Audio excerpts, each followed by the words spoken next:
10 points in 10 minutes with Andrea Hanson. I was challenged to come up with 10 points that I would tell somebody if I only had 10 minutes of their time, if I had never met them before and I was never going to meet them again. What would I say to them that would be beneficial, helpful in some way? So I'm going to give it a go. 1, you are beautiful. The way that the universe conspired to weave bits and pieces of itself into the being that encompasses you, and the way your unique soul rests in it, rises and falls in it, adventures and plays in it, is stunning. 2, you don't have to do anything special to be worthy. It's already in you, and it always has been. And I know you have a million reasons lined up to prove otherwise, but I call bullshit because I know 3, those things you feel shame about that bring you down and keep you stuck are not who you are. And I know that because you hate that you did those things and you hate that you keep doing those things. Who you are is quite possibly the opposite. If you really were all of those things that you feel shame about, you'd be relishing in them, but you don't. You are what you love. You are what you value for. And no one's going to save you from yourself except you. No one is even capable besides you. It's up to you to prove to yourself who you are, not to become someone different, but to center yourself in your own truth, to be in alignment with that worthiness, with that person that you are at your core. Other people can help you. They can help you see your blind spots. They can offer you support or tools, and professionals can provide interventions for you. But it's up to you to receive that help, to ask for that help, and to carry those interventions forward in your life. You will save yourself through empowerment, not power. Power is dominance and force. Empowerment is wholeness and embodiment. You deserve to give yourself love and nurturing, to set the stage for how others in your life are to treat you. Not only do you deserve it, but it's the only way. 6, hacking or tricking your nervous system, your body, or your life will only lead to short bursts of productivity, which in our society equates to success, at least from an observational point. But in reality, it equates to distrust within the self and in external relationships, and even more battling within you, and drama in life, and self-destruction over and over. It's not a worthwhile alternative to real healing. And it's not an alternative to wholeness.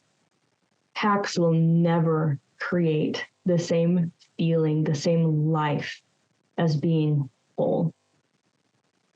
7, every single version of yourself, the you who hurt people you cared about, even hurt yourself, the you that did all those embarrassing things that keep you up at night and that you cringe about on a regular basis, the you that experienced deep pain, all those parts of you should be turned to, not away from, and never ever rejected or looked down on. Every version of you is worthy. And when you can give those versions of you the love that they're deserving and embrace those different experiences they went through, only then can you begin to learn from yourself and learn to trust yourself. 8, honor your body. It is the ultimate witness. So often we turn away from our bodies. We view our bodies as a machine almost that should do what we tell it to do and should always be going and going and going for us, while we treat it poorly, while we hate it for the way it looks, for what it's not able to do for us. But our bodies have always been there and have always supported us, regardless of the different ways it might look or the different restrictions that it may have, it has provided us life. It has provided us touch. It has provided us the ability to taste our food, and it has always been there.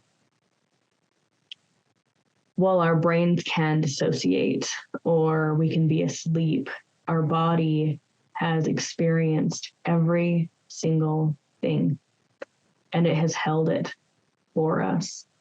And when we honor our body and live in gratitude for our body, we can begin to know what healing, what wholeness feels like. 9, trust yourself and live in your truth. Use that connection with your body to cue you in. What makes me feel proud of myself? What brings me a sense of purpose, of alignment with good, with what I feel is right throughout my whole body? Live in alignment with that. Do more of that. There's so much noise out there about the right way to live, the right way to eat, the right way to exercise, the right way to be a good person, the right way to serve, the right way to everything. You can find lists and posts and videos about everything. Nothing will tell you what your values are except for your own body and your own life.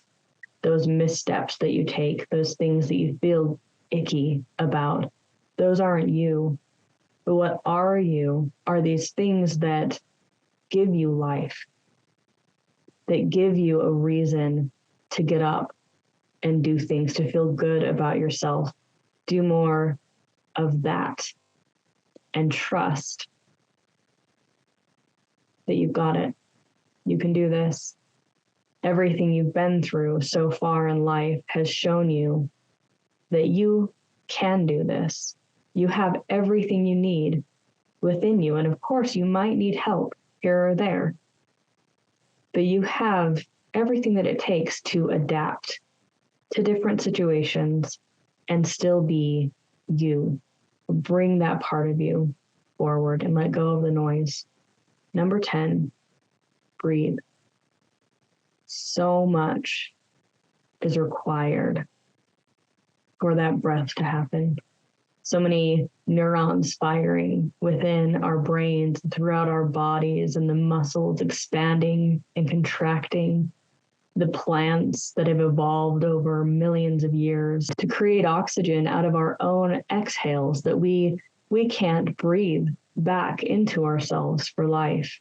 Allow yourself to experience the incredible phenomenon of breath and acknowledge that there's nothing you have to do to deserve that air, that it is for you, that your body breathes for you. And in that breath, tap into that reality, the science that you are set up to live. Humans, animals are set up as basic foundational building blocks for life and for healing.